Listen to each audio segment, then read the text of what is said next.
Thank you for watching this video. Overcoming previous failures is a difficult subject, to say the least.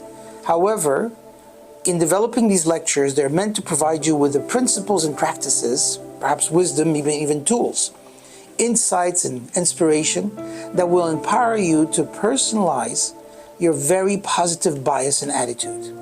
My hope is that you will succeed in that. However, you must first recognize and realize that the world is not a jungle filled with cruel and meaningless mass which is hurtling blindly throughout space.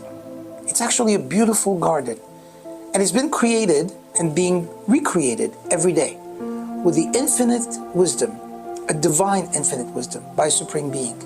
I'm not asking you to become religious, and I'm not asking you to even believe in the supreme being. I do. However, once you realize that this is a special place to live, that we're here with a mission, it's a different world.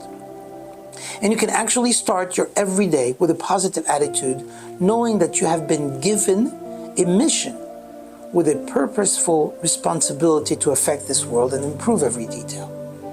Now, the truth is that the shape of our own thoughts directly impacts the color of our emotion, the tone of our speech, and even the efficacy of our actions. You should know that certain thoughts will lead us to dark and destructive pathways, and others, they'll inspire us in pursuit of a higher purpose. All depends on how we think. So again, every day you must remind yourself that the world is a luxurious garden, and it yields precious fruits, and they provide color, aroma, flavor, beauty, pleasure. It's the Supreme Being's garden, however, it's not ours. But our responsibility here on earth is to positively affect the world and to make it a better place than it was when we first got here. Let me tell you something. As a consultant, we have all kinds of doctors, over 1,200 offices in 45 states. Interestingly enough, about 118 of our clients are an elite group, amazingly successful, millions of dollars in collections per year. They are the top of the top, the best of the best. I've been privileged to be their consultant for many years, and I've seen them grow. And I can tell you for a fact that they all have one thing in common, one thing, every single one of them, of those 118. And these are making millions, like I said, and they are phenomenally successful. One concept that they have all in common is a positive attitude. It's interesting. You would think about this. So what I'm going to do here is I'm going to describe 10 concrete steps to help you achieve those things that are necessary for you to understand and to go through so you realize what it is that they've done. Here's number one. Number one is you must embrace a growth mindset. Embracing growth mindset means that you have to get ready. And that's not something that's going to happen overnight. It may take weeks, months, perhaps even years. But a growth mindset means that you know that every single day will be better than the day before. Every single moment should be better than the one before. I'm not saying you shouldn't spend time sometimes just relaxing and just doing nothing. But every single moment on this earth, and certainly in your job, in your career, on your daily desk, you must be productive, and it has to be for something that gets better each time. Here's number two. You have to learn from your previous mistakes. Don't dwell on them, don't live with them, and don't think about them. Just learn from them. That's all they are. They should be a springboard for you to go to the next level. Look back, see what it was, and then turn around and never look back again. That's all it is. It was a mistake. It's a past mistake. It's gone. There's nothing you can do about the past, but you can certainly affect your future by changing it today and letting those mistakes go. They happen. Whatever they are, they're gone. Number three is accepting responsibility. Accepting responsibility means being a person who realizes what happened, and the responsible party behind you is you. That's what it is. So take effect of that. Decide what you want to do about it and make it change. If it's not what you want, make it better.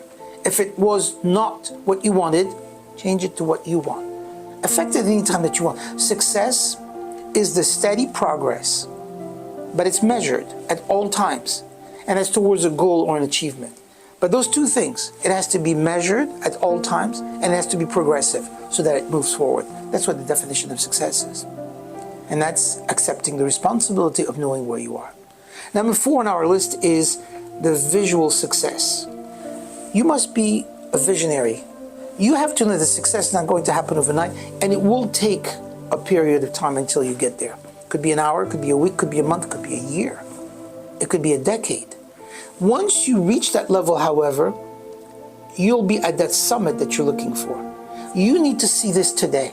You need to see the success today so that tomorrow you'll be able to reach it. Everything is within your reach. You need to remember that. Everything. And just a few disciplines will make all the difference in the world. Your question is, are you going to apply those disciplines? Because in life you can accumulate one or two things, either regrets or equity. The beauty is regrets, in this case, weighs tons. Discipline weighs ounces. Once you remember these concepts, you can move forward. The visual success takes you all the way there. Not something you have today, something you're going to go work for tomorrow.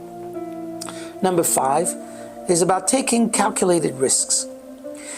There are times when you do have to sign at the bottom line and say, okay, I'm signing for this. Yes, taking calculated risk only makes you the responsible party that's able to injunction into the next level. You decide, I want to make that pathway. I want to create that. That's how we invest our money. That's how we invest our time. That's how we get married. That's how we go into a relationship. That's how we create corporations. You calculate your risk and you go forward with it once you have developed your plan. Number 6 is a difficult one, and it's something that has to be rethought every single day of every single month of every single year, and about managing your stress effectively. You're going to have to do that. Managing your stress means that you realize what happened, you understand what is going on, and you make the best of it.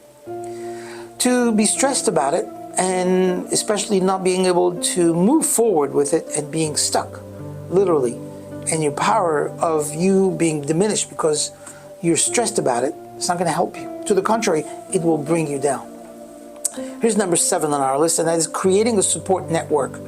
Surrounding yourself with and associating yourself with people who are positive, people who are great. Now, don't try to change the people. If you hang around people who are negative and you see that they affect you, spend less time with them. I'm not saying completely disassociate yourself, especially if they're family members, or if you can't, it's your next door neighbor, what are you going to do? But you don't have to spend time dwelling with them. You don't have to spend too much time. Spend most of your time with the people who are positive, people who can help you become a better person. And you want those things to change, because for things to change, you have to change. You can't keep on blaming other things. The support network comes and helps you become that better person. Number 8, especially as a healthcare practitioner, you must create a patient-centric approach. And what that means is that when a patient comes in, it's not about you. It's not about what you want, how much money you're going to make, the code you're going to bill, or anything that you're looking for. It's about the patient. The patient is there, and you must remember that this patient is someone's mother, someone's brother, someone's friend. And how would you like them to be treated? Patient-centric approach means that when you walk into that room and treat that patient face-to-face, with you, with them, it's all about them, nothing about you. You're here to gather information and take the best of it and take the approach that is needed to make them better than they were than when they came into your office. Here's number 9, innovating with new strategies. You can't stay where you were yesterday. It has to grow. You have to change. And sometimes you have to go in a different direction. Sometimes you have to meet another person. Sometimes you have to go to a new seminar, another approach. There's a constant need for growth. This innovation is not something that you might be able to come by yourself, but you definitely can find it if you search it. If you look for it, you will find it. If you just sit back and wait for it to come, well, it may never show up. It won't happen. You need to make sure that you look for this innovation so that it's constantly growing, exciting, and positive momentum brings you up to where you need to be. Here's number 10 on our list, and that is to learn to be happy. Happiness is not something you pursue. Happiness is something that you acquire by the person that you become. Once I heard that, I never looked back in my life. I have been blessed, thank God, with many good things in my life. And of course, I've had hurdles and challenges and problems and issues and everything you can think of. As a consultant, however, I can tell you that going through all of these has made me a better person, a stronger person. Becoming a successful entrepreneur is a process, and it's a process of personal development.